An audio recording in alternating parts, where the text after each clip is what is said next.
Hello everyone and welcome to a game called Mushroom Museum. This is a game about someone who wants a child.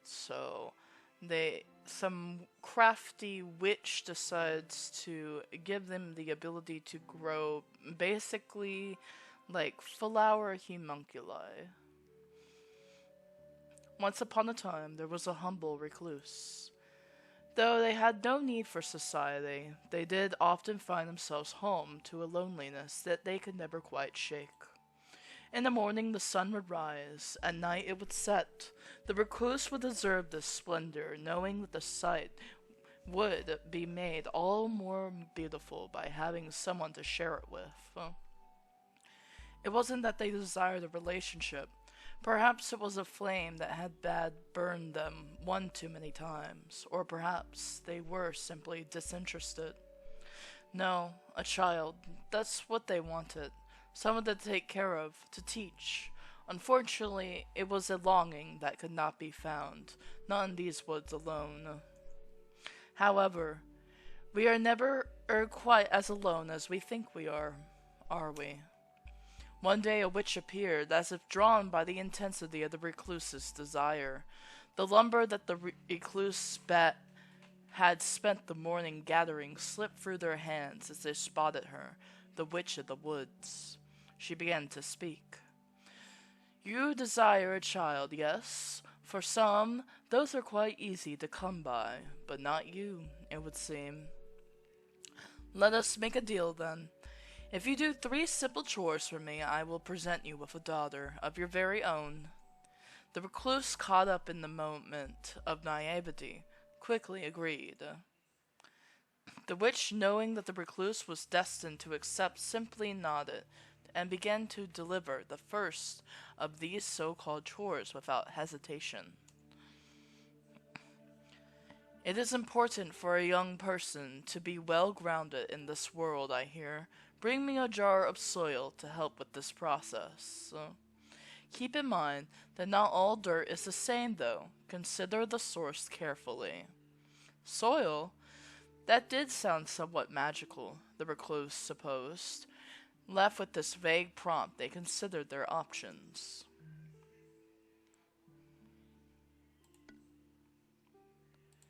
Your favorite foraging nook? The witch's own front yard. A quiet graveyard. I'll take this one. The walk to the gravesite was quiet. When the recluse arrived, they looked down at the grave of their mother.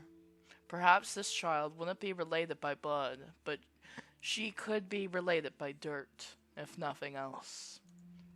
Arriving back at their meeting place, the recluse was excited to share their selection with the witch. So that's what you pick, eh? Very well. It shall do. Feeling the need to scrub their skin, the recluse retired to there, but to cleanse themselves. The second day, the recluse slept more soundly that night than they had in ages. Having a purpose again soothed them, even if they had found themselves caught up with a witch.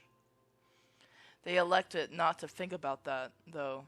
Instead, when the morning came, they simply did what they had to do, which is to say, they got up and went to meet with the witch. Upon watching the recluse's approach, a sardonic smile lit the witch's face. You completed your first task admirably. 2 more, and I can finally give you what you want. She paused for only a moment before delivering her next message of import. There have been some activities I've been meaning to get to.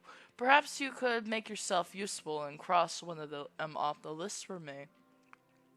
Not realizing that they were simply saving the witch some time, the recluse determined which tasks they were more suited for. Organize a surprisingly understated collection of keepsakes. Restock a selection of unsettling components. Prepare the witch a comforting meal. I want to cook. Let's do that. Cooking was a simple affair, much kinder seeming than the rest. It was an easy decision for the recluse. What do witches like to eat? The recluse pondered this question, figuring that one could not go wrong with a simple meal of eggs and bacon. Arriving back at their meeting point, the recluse was excited to report their progress to the witch. Ah, very good. How kind of you. After quickly wiping themselves down, the recluse returned to their but for the remainder of the night. The third day. With 2 assignments complete, the recluse could feel their excitement grow. If this witch was being honest, and for some reason, and they felt that she was, then that meant that this could be the last night they spent. This could be the last night they spent without a child. They hoped so. At least that was all they could do. Barely remembering to get dressed, the recluse dashed to the meeting spot again. The witch had been waiting there for them. Welcome back, recluse. Are you prepared? Today is your big day, is it not?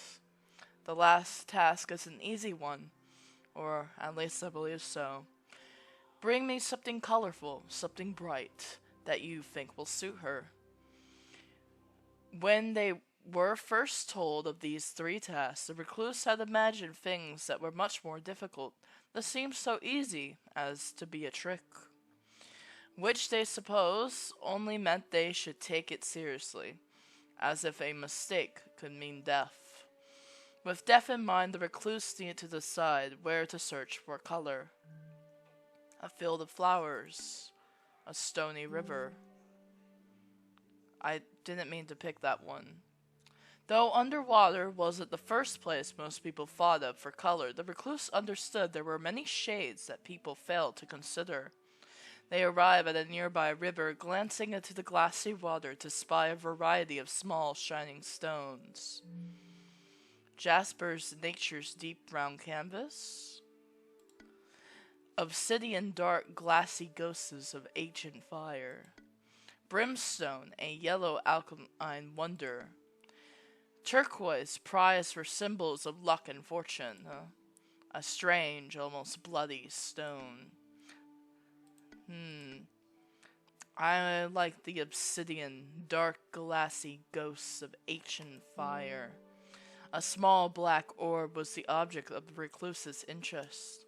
Obsidian could be sharper than any steel and hold within the terrible beauty of the night, and the ferocious anger of flame.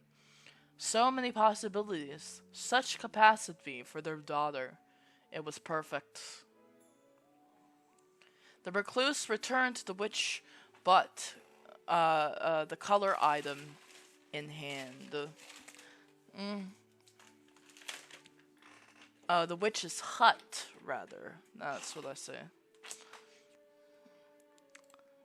She silently took the object, nodding her head to the recluse in recognition. The recluse stood there for a moment, unsure, before finally the witch realized what they expected. Oh, you want your promised daughter, don't you? Her voice was almost mocking, but at least it was not overtly cruel. I suppose I must tell you I lied, human. I do require several more trifling things from you. First is the matter of payment. The recluse should have known that everything is for a cost. Pay me now with wealth. Pay me now with life. Pay me sometime soon in larger quantities. Pay me at a much later date in the way I choose. Man, all of these seem... I want to try with wealth, because that seems like the least sinister option. They offered their coin purse to the witch, and she took it. Wordlessly. After pocketing the whole pouch, she earned a single coin to the recluse's hand. This will be sufficient, the witch's smiles. With the payment settled, the witch simply smiled and handed the recluse a small pot. Humans are tricky, but mushrooms are much more resilient. Consider this an upgrade. Don't worry. Eventually she will develop a mind. Simply give her time, as much time as she needs. Soon your wish will be in full bloom. I suppose, with all that settling old though, there is one last thing for you to consider. A young girl needs a proper name. The recluse fought on the witch's demand before watching the final thing they had to give. What is her name? Oh, I can literally choose. Um, I kind of want to go for something simple. Let's name her, Chloe. Or is that Chloe? Chloe? I think that's spelt right. I'm not sure. We're gonna go with this. Oh. Enter. Then she will walk away, only fate knowing of her two should ever meet again. Chapter 2. Cultivation. Though the recluse was unsure of the specifics, they did realize that it was important to heed her instructions, care for the pot and the dirt and everything that lay within. So the recluse geared up, as any parent should, and assessed the things that they needed to raise a child. Finances, in case the nearby village had goods or services that you could not provide.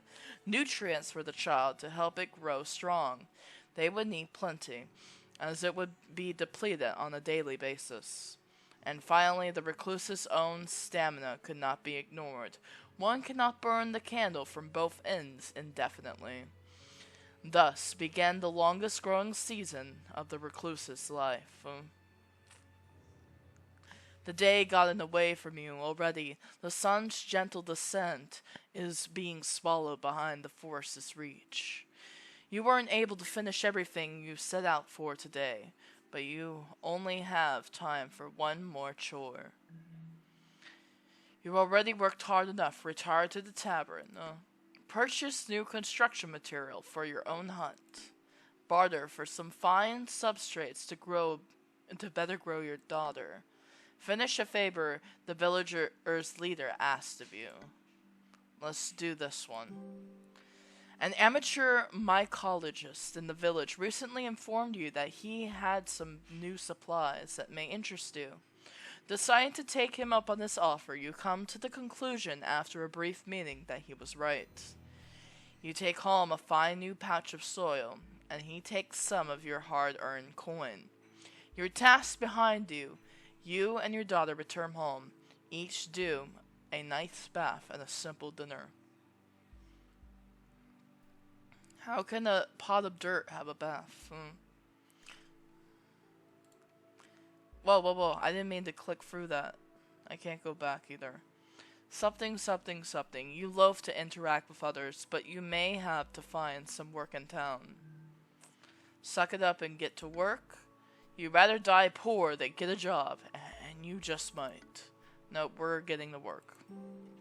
You swallow your pride and head to the village to do manual labor. It's demeaning work, but the fruits of your labor will ensure you and your daughter will survive another day. The decision being made, life continues. Huh? Something's happening. Your daughter has changed in the night. Yeah, she looks a little worn out. One day you awaken to the sound of rustling movement and find your daughter has grown enough to be capable of rudimentary locomotion. The creature slinks around uneasily, and the cute little face now greets you on her once featureless body. Her demeanor seems gloomy and shy, preferred to sit in the dark corners for long periods of time. Encourage her discretion, spend time nurturing her environment, motivate her to do something safer. Let's nurture her environment.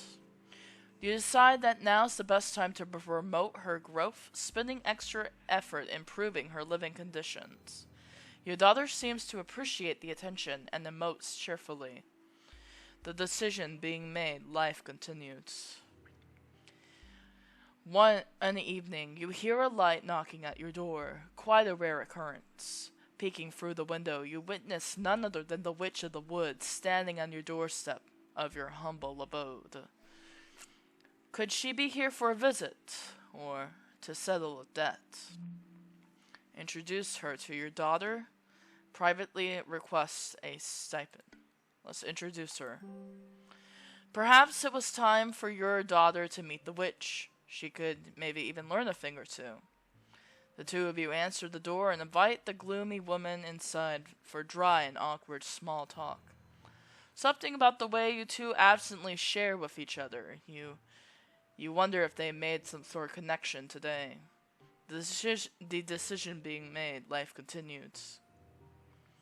You realize that buried in your new goal, you've forgotten to feed yourself or procure any human food, really. What seems like the most nutritious option. To the woods for foraging. To the village, their market has many enticing goods. Sneak morsels away from your charge. Let's try to see if we can forage anything. You know where to find food. It's been something that you've never struggled with previously. It's part of you and nothing can change that. Not even a mushroom. Making your way to your favorite nook, you quickly find what you were after. Of course, the generous bounty of treats for your daughter is a nice bonus. The decision being made, life continued. Huh? Something's happening. Your daughter has changed in the night. One moment, you notice that your daughter is nowhere to be seen. Eventually, you discover her hiding in a narrow crevice under a large stump. To your surprise, the creature had now taken the form of a young girl, and you feel relieved to confirm that the witch hadn't betrayed you. At your approach, she retreats shyly into the hole. She doesn't seem scared, but doesn't want to leave. Wait for her, buy her a nice gift to celebrate, encourage her to come out. I'll wait for her. Your daughter seems intent on hiding, so you decide not to disturb her. Taking a seat near the stump, you appreciate the beauty of the forest and spend time thinking lovingly of your daughter. After several long hours, just before you were starting to reconsider waiting, she creeps out of the hole. Whatever she was doing in there, it seems she is content for now. The decision being made, life continued. You awaken only to discover that your daughter is covered in tiny parasitic creatures. For the sake of her health, you should probably find a way to get rid of these little pests. She's all organic, leave them be. Give the child a thorough rinse. Buy her some herbal pesticides. Encourage her to embrace the change. Wait, no, that's not what I meant. Go back. I didn't want to do that. Dreading the potential spread of disease, you decide to seek some strong elixirs from the local apple. No, because that will kill her off. I want to go back now. That's not what I wanted to do. When you apply the potion, it seems to be instantly absorbed into her skin, and it lends her a healthier shimmer and exterminates the bugs. Oh, I mean, if it works, then great. But my finances are gone. The decision being made, life continued. You realize that you've finished all your work for the week, and you have a whole day free. Take your daughter to see the Witch of the Woods. Teach your daughter some sort of important lesson. Spend some time cleaning up. Take your daughter on a scenic hike. That sounds fun. Let's do that one. You decide that your daughter should know the land as well as you, if not better. Showing her the sights seemed to inspire her. She seems more like herself here. You struggle to take her home, but eventually do. The decision being made. Life continues. An end. One night you find yourself struggling to sleep. Your mind wanders as you consider your current place in life. You lived peaceably with your daughter for many moons. Initially it was strange.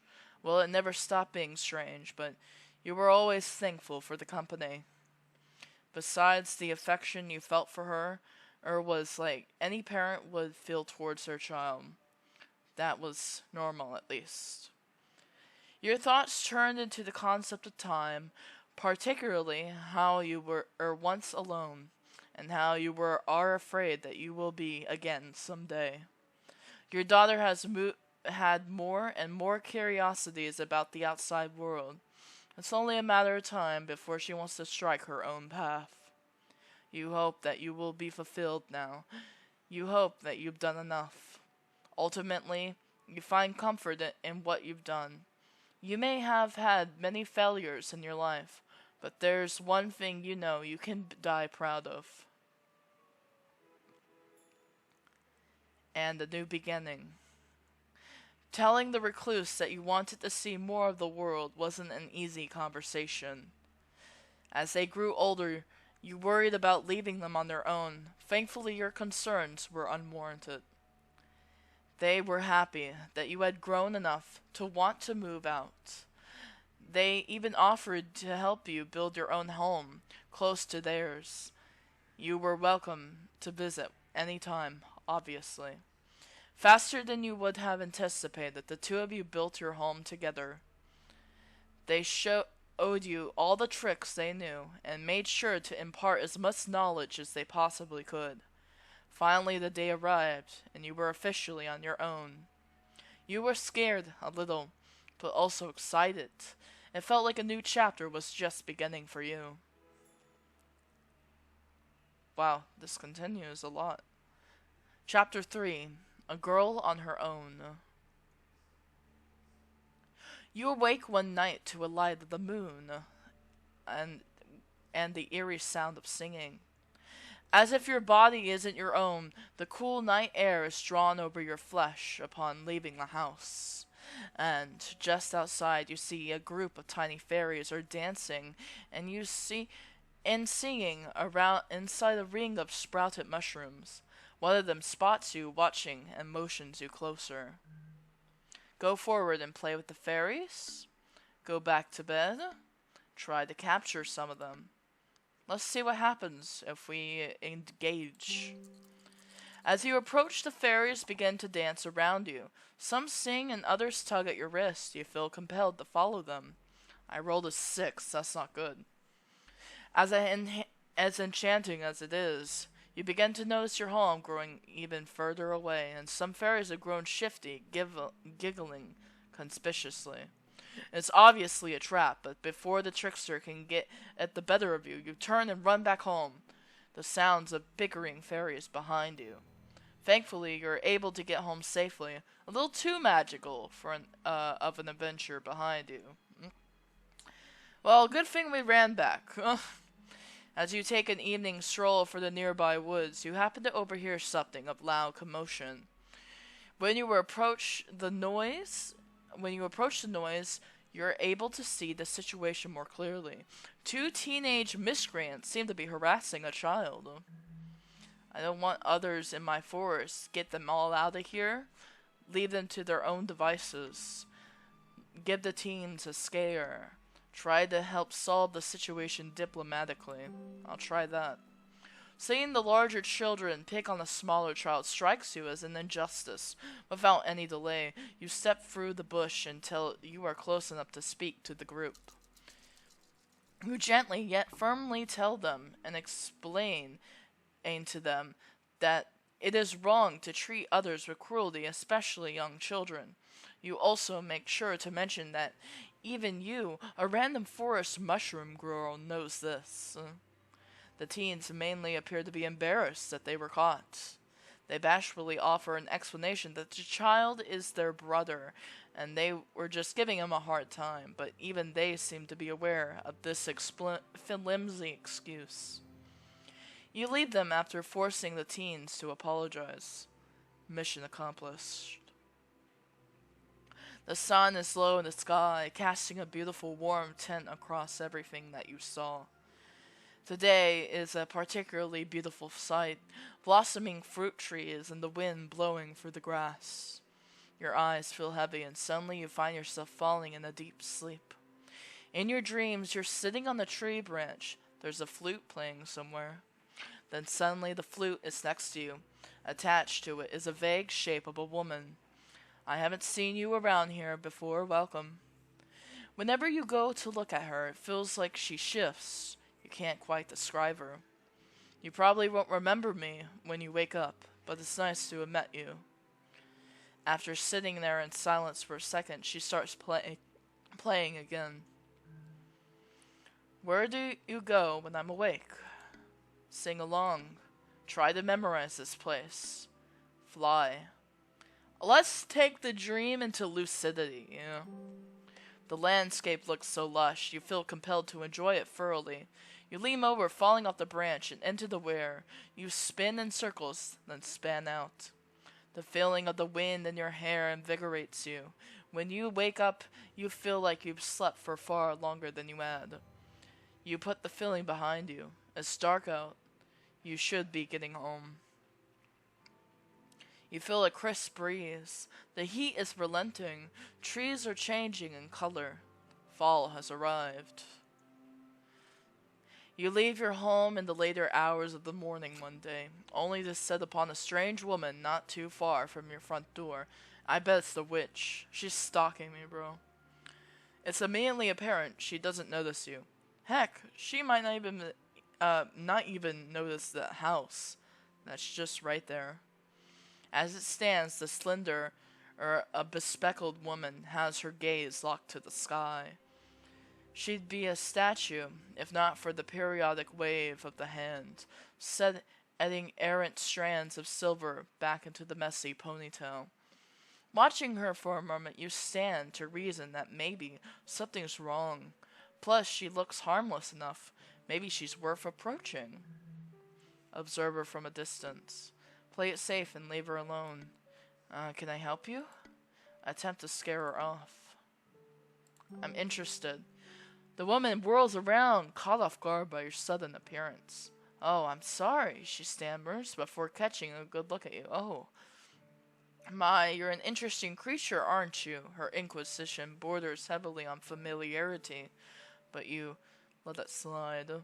Are you, by chance, the mycelial maiden of these woods? I heard so much about you.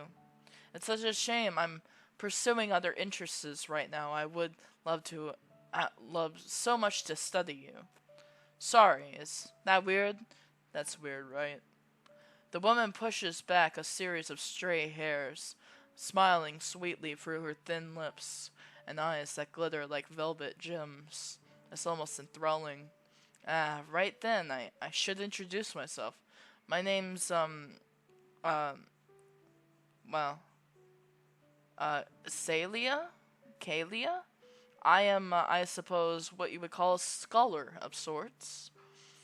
I study all sorts of creatures, both mystical and speculative, ranging from all sorts of quasi-humanoid beings to anthropomorph energies. My primary field of study is in the realm of the trickery. Tricky little friends, I tell you what. Lately I've been trying to uncover traces of this cheeky bugger, a fey prince by the name of Cupid. I don't suppose you've seen a foul-mouthed baby flying around shooting at people, have you? Is that a riddle? What do you think the answer to that is? Cecilia put a finger to her chin. I do suppose it sounds odd, huh? Still, there is that little gremlin around here somewhere. My sources have provided me with good intel, I assure you. Okay, but why bother studying him if you can't find him? I guess I can let you know if I see something. Oh, that would be wonderful. It definitely seems to be a lost cause looking for him here anyway. Tell you what, Kalia hands you a small handbell made of lightly glowing bone. What? Handbell made of lightly glowing bone. Take this and ring if you find him. Of course, if you find in anything else of interest, I would be thrilled to be notified. Holding the handbell, you give a light jingle. To your surprise, it rings out spectacularly. I trained the scholar bell, and you know, Kalia leans out the window. If If ever you'd like a little studying of your own, well. Kalia's face began to turn red as she looked away, hand on her cheek and stifling a giggle. Ah, nothing. Don't be a stranger now. With a... Was that a flirtatious smile? With a grin, she saunters away. You're left feeling a myriad of emotions, though a single question remains. You're not going to, get shot by a baby just walking about, right? While walking down a heavily wooded path, you notice a disheveled woman slumped mournfully against the base of a tree.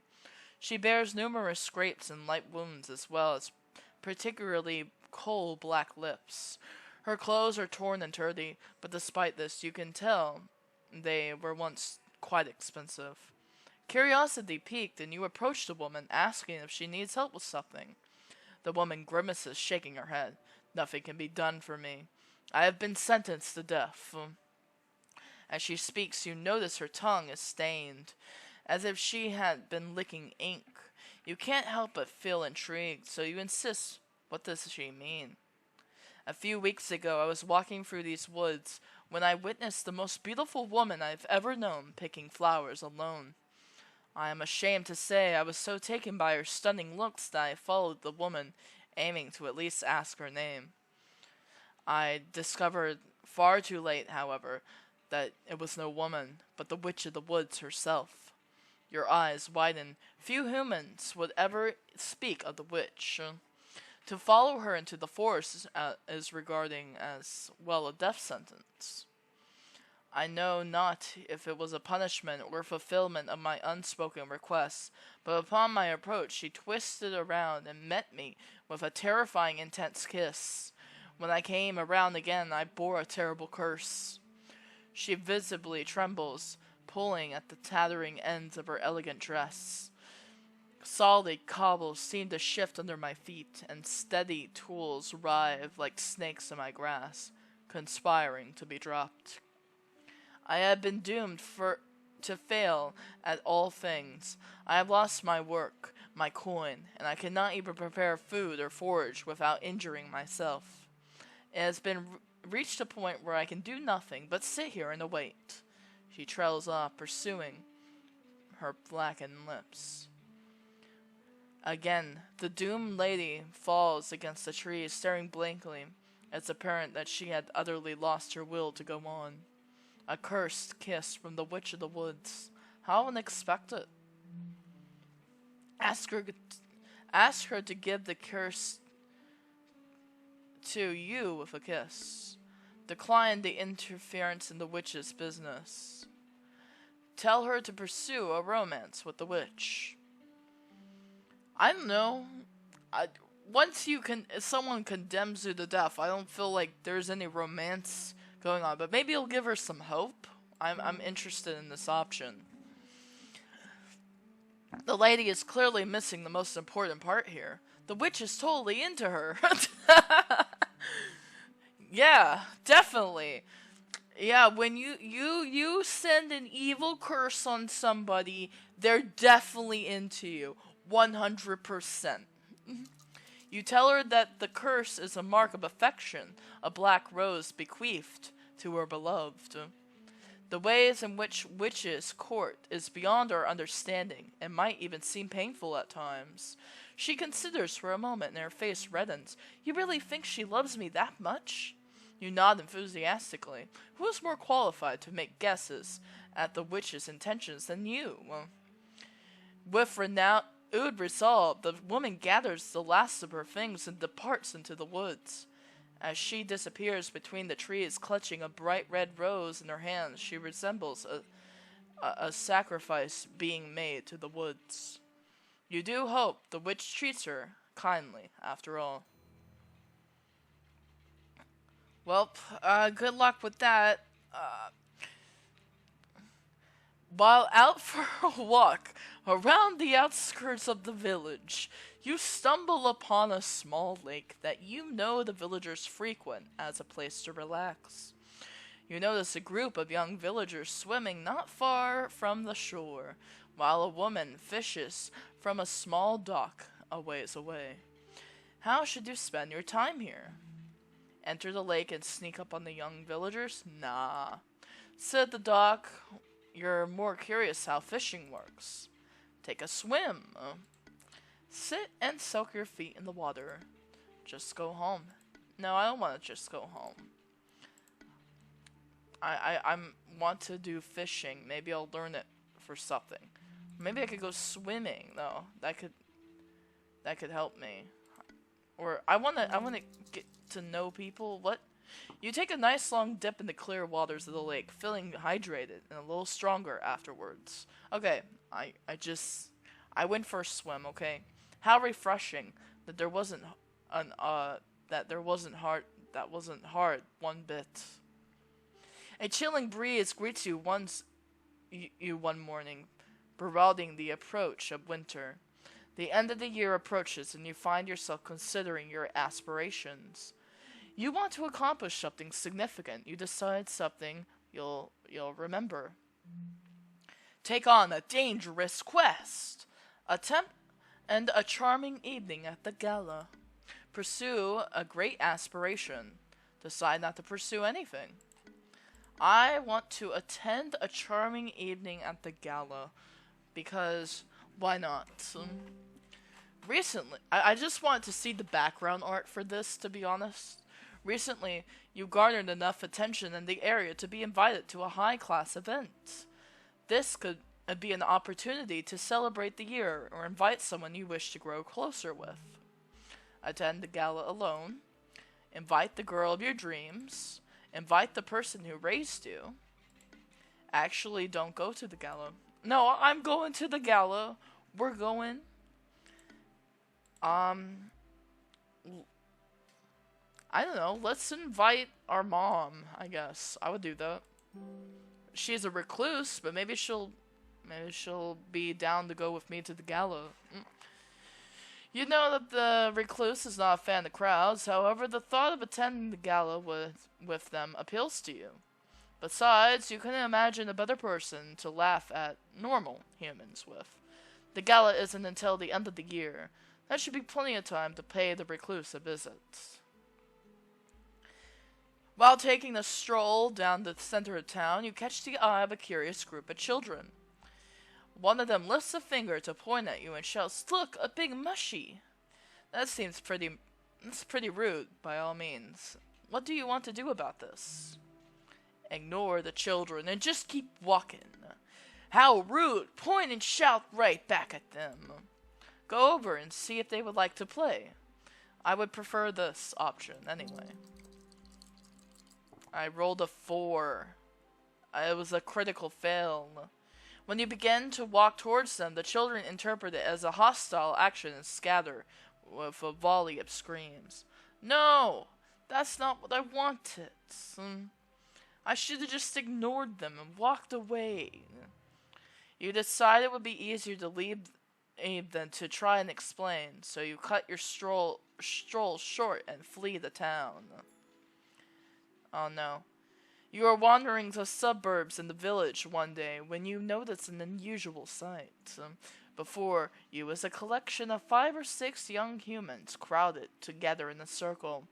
When you walk closer, you can more clearly hear the words they seem to be shouting at each other. Damn it! One of them cries out. I should have went scroll. I should have went scroll. That's a sentence. You should always go scroll against you. Scrolls? Are these people scholars? When you take a closer look, you can see the group reset.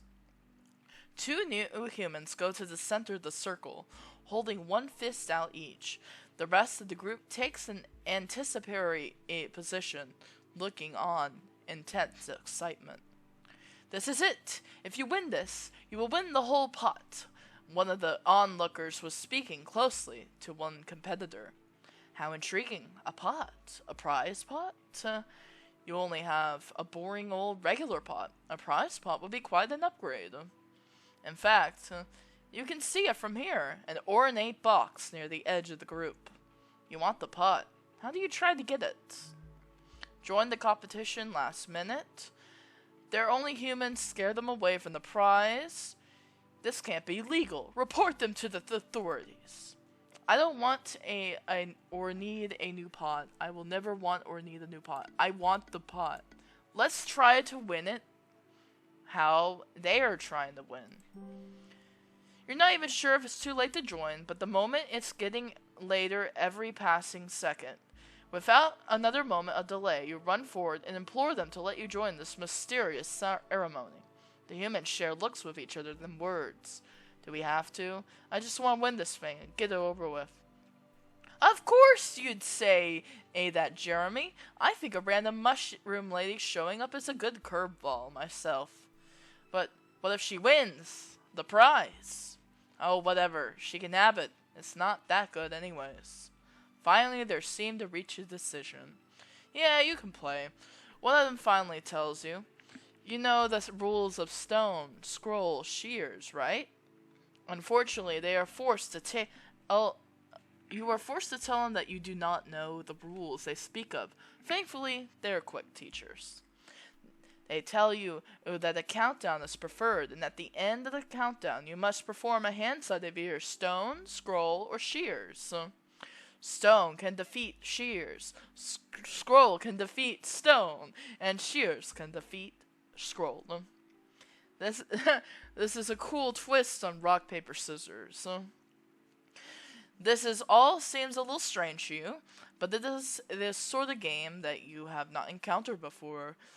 That requires strange symbolic thinking, but it does seem to be a game of luck, at least. With the rules now in your grasp, you watch the final round. Perhaps this will teach you the necessary strategy, if there is one. The two final human competitors are ready for their battle. 3. The audience begins to shout, the players whipping their fists back and forth right in front of them in time. 2. On the last second, a glance of intensity is shared by both competitors. 1. The two throw their selection in front of them. One of them, with the symbol you have been told, means shears, and the other, stone, the absolute man-man. With stone, the crowd cheers and whoops excitedly. One of the players, the disgraced loser, mournfully re-enters the crowd. The winner, on the other hand, looks at you. All right, stranger. Let's see what you got. You are pushed to the middle of the circle with barely a second of pause. The crowd starts shouting. 3. Oh no, what to do? 2. You have to think quick. 1. Kick them and take the chest and run. No, we're gonna go stone. Without thought, you look down and see that your hand had selected the outcome for you. The crowd is silent as they gauge the situation, determining the winner. Finally, after a second of shock, both of you and the crowd realize the result. You won! The crowd is whipped into a frenzy. Oh my god, Jeremy. You lost it to a mushroom. The audience seems to enjoy the outcome, taunting the winner happily. They are thankful that this appears to be the best ending possible, and for most participants, and thankful that now you get to receive this incredible pot they were gathering for. Without being able to wait, you excitedly ask about the prize. All right, obviously, one of the youths kneels down near the chest, opening it. Where's the pot? Inside the chest, you only find a collection of human snacks. No pots at all. You question a nearby human, but they can only tell you that this was a prize that they were competing for all along.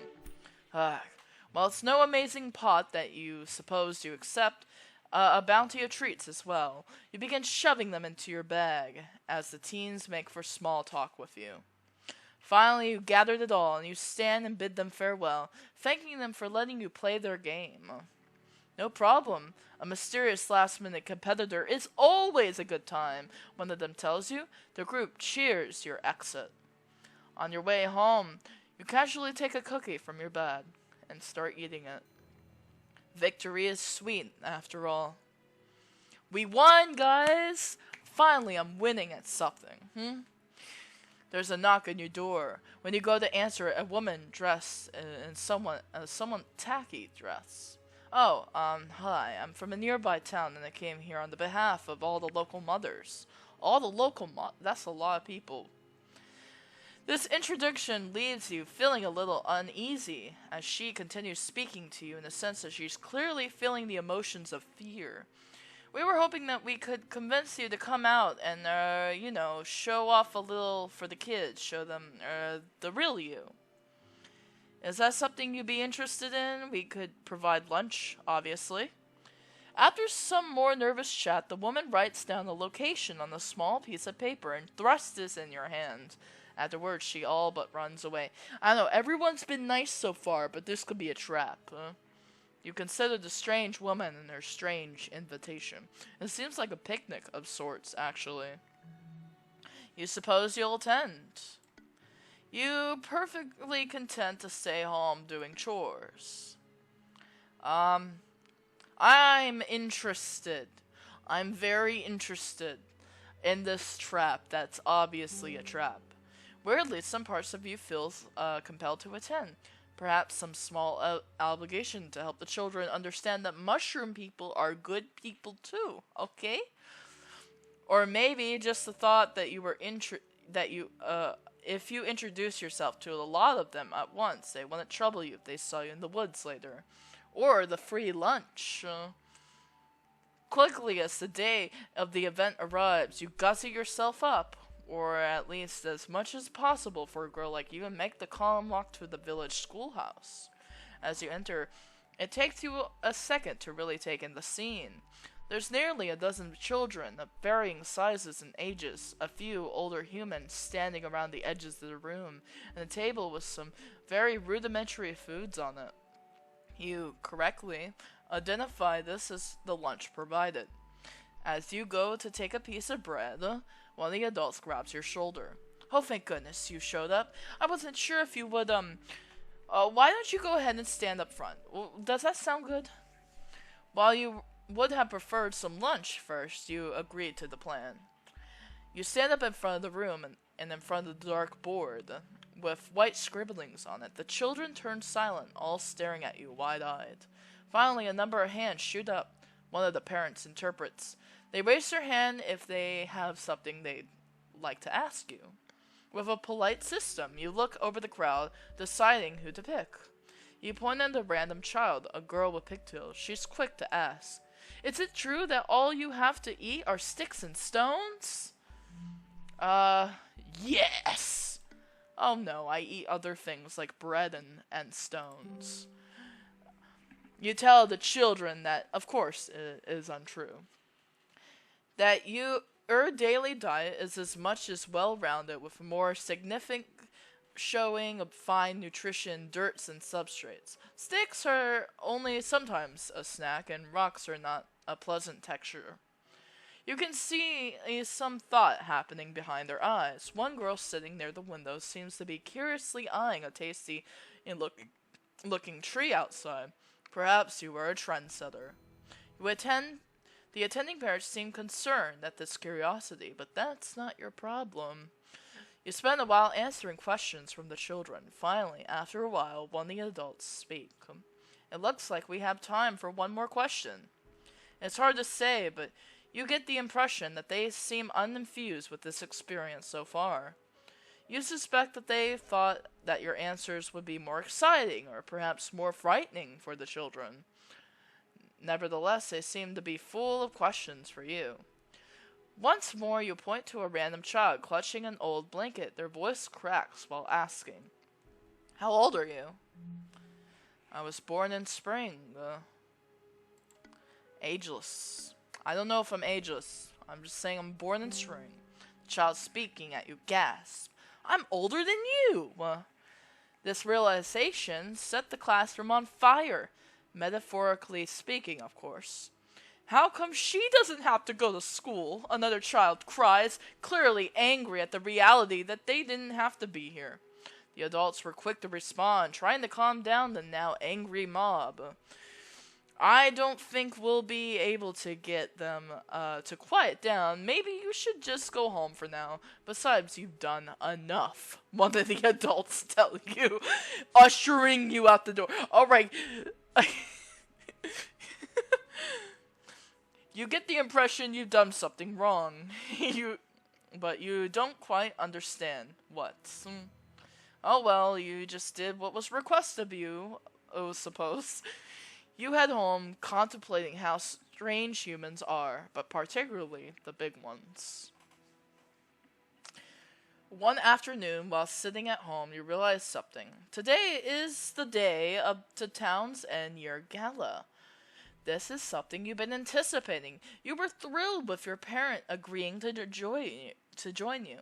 They must be on their way now. Chapter 4. The Recluse's Big Night Out. When your daughter had suddenly suggested that you attend a large social function in town, you were a little torn. You knew that you had to do it, in the same sense that you would have to do any silly thing she asks, because she is your child and you love her. But this, simply put, you were unsure of where she gets her taste in such things. It's surely not from you. As the sun approached its zenith, you knew that you would be arriving at her home at any moment. Then the two of you could share this walk to town. Though you are regularly forced to make brief visits to the village, you do your best to avoid the hustle and bustle of the more populated areas. Tonight would be an exception. Finally, you come to see a dot of black in the distance. Chloe! Greet her with a hug? A nice pound on the shoulder would do. A hug! Hug my daughter. Yes! As she approaches, you rush up and greet her with a tight hug. The two of you decide to begin to long walk to the village, to the location of the gala. The most direct path as you passing through the village, a walk that you two have taken together quite often. This evening the town is lively. Many seem to be making preparations for the gala, and you find that your daughter's attention has been thoroughly captured by someone selling floral accessories. You will find our corsages are the finest in all the land, the salesman claims. You find yourself dubious, but Chloe has a sparkle in her eye. Buy it for her. Flowers? You can gather those yourself. The girl is already organic. She doesn't need flowers. Listen, my finances are at 1, but I care more about my daughter. What the hell. The girl so rarely seeks out material goods, you feel as though she deserves a little treat. You reach into the pocket, only to discover that today you are a little light on gold. A grimace forms on your face as you inform Chloe that you do not have enough coins. Though you began to ask if she had any that you could borrow, the words felt uncomfortable coming out of your mouth. How unbecoming. At least we tried. With the matter settled, the two of you finished your comfortable walk to the estate that the gala was held at. You find yourself thinking about this event. It's one that you have heard about for many years, yet you've never felt the urge to learn more. As the large building enthralled your sight, you can't help but think that you'd rather avoid it. Alas, it was out of your hands. Thankfully, your daughter looked pleased enough for the both of you. Perhaps it was the spectacle, just seeing all these people around, donning fancy clothes and smug looks. Maybe she didn't notice those, or maybe they were all in your head. Before you can dwell any longer, Chloe grabs your hand and drags you in. As you enter, your senses are overwhelmed with all the things that humans do at events like this. Musicians in the corner chirping away on their instruments, the wafting aroma of food and drink far fancier than you are used to.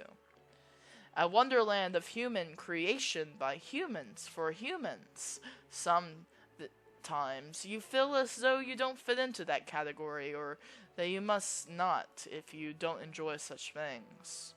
But for now, you overlook the man-made chaos. You and Chloe wander the gala for a while, familiarizing yourself with the local. Finally, after getting a good look at everything, you find yourself tiring. You sit at a table and Chloe sits beside you. While sitting, you and your daughter can't help but overhear some concerning nearby chatter. It would appear that a dance-off is to take place. Unfortunately, a dance-off does not seem to refer to turning dancing off. Ev- Evidently, it's a manner of intense tournament where the last dancers left standing win. You can see the gears in Chloe's head spinning. She wants to participate in the contest, no doubt. But you're not sure you can do it. We're doing the dance-off. No questions asked. No, no, no. You cannot believe you have reared a child that desires not only to dance, but to dance in a competition with you. What a highest honor.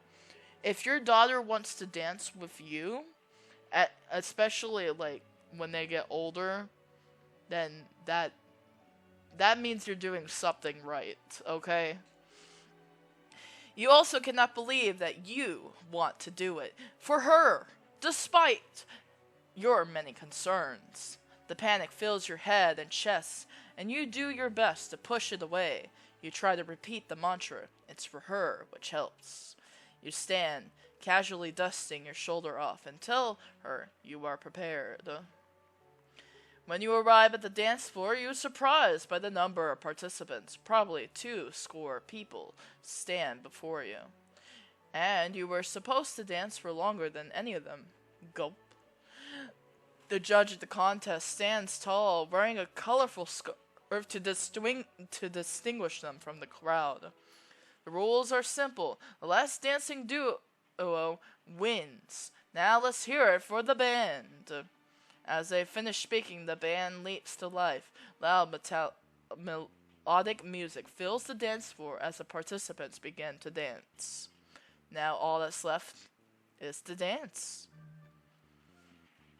Cut the rug. What does that mean? I don't know. You aren't as spry as you once were. Beads of sweat start to form on your forehead. Dance like no one's watching. You try not to show any further signs of distress, but admittedly cutting and jiving is more intensive than you had assumed. Bust a move. And as you put your left foot in front of your right foot, you find the heat you feel in your brain overwhelming. For just a moment, everything goes numb. Then you realize you are looking up from the floor. Chloe's eyes are full of concern, that which barely dissipates as you sit upright. All around you, dancers continue to dance. The bubble around you and Chloe is small, barely enough to prevent your limbs from being danced over or on. Nevertheless, the show goes on, you suppose. You stand, dusting yourself off. The pain you feel as a result of your dancing comes as a surprise. You have to take it so easy tomorrow. Though the girl is clearly a little disappointed, she doesn't seem to blame you for your body's failings. Perhaps you're not as young as you used to be. She helps you up, and the two of you return home. Chapter 3. Again? Wow. So much has happened in the span of 58 minutes. Let's continue. Getting back early was something you had realistically expected, which you think helps avoid disappointment. At least you knew the recluse made it back safely. As you grow older, you look back over your life. You think back to the witch who created you, and can't help but wonder if everything met her expectations. You wonder if you were the daughter your parent had hoped for. Ending. After all this time. Wow, we got an ending. I almost quit. I was like, wow, we went through this. I don't know how long this is, but we got an ending. And I liked it. I really like this game. There's so many routes to take.